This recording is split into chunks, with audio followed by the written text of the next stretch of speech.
Ngayong araw nga yung soft opening ng Betronics Paliparan Dasma Branch. Kaya for today's video, samahan nyo kaming bisitahin itong pinakabago nating mabibilan ng quality e-bikes. Magandang araw sa inyong lahat. Narito nga pala kami sa soft opening ng Betronics Paliparan Dasmariñas Branch.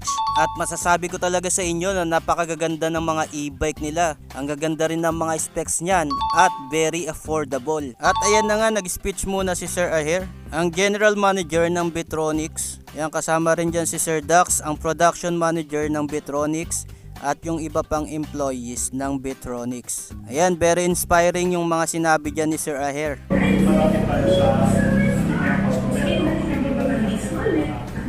displays. Kadalasan gusto tulong para promote natin yung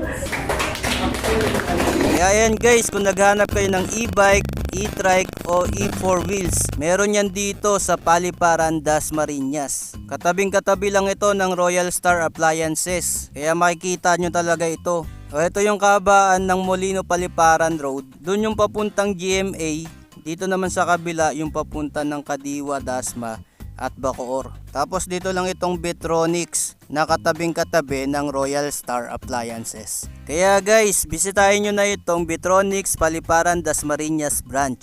At tignan nyo yung kanilang mga unit na binibenta rito. Promise guys, magugustuhan nyo yung mga units nila. Ito nga palang isang model nila na Betronics Astra. Ang bilis na sold out nyan. Tapos meron din sila ditong ibang model gaya ng Charis, Foss, Istus at iba pa. Bukod dyan sa mga e-bike scooters na yan ay meron din sila ditong 3 wheels at 4 wheels. Ayan, meron tayo dito sa loob na Betronics Periwinkle, Grace at Maya. At marami pang iba yan guys. Bagay na bagay talaga pang travel sa loob ng subdivision. Pag may bibilin sa palengke o kaya magsusundo ng mga estudyante sa school, very useful talaga ito. Ito na talaga yung bagong umuusbong na mode of transportation. Dito pa lang sa Cavite, marami nang nakagento. Napaka-convenient naman kasi talaga guys. Bukod doon ay hindi naman mahirap ang maintenance ng mga electric vehicles. At hindi rin ito basta-basta nalolobat dahil 50 km range ang i-under nito bago ito malobat.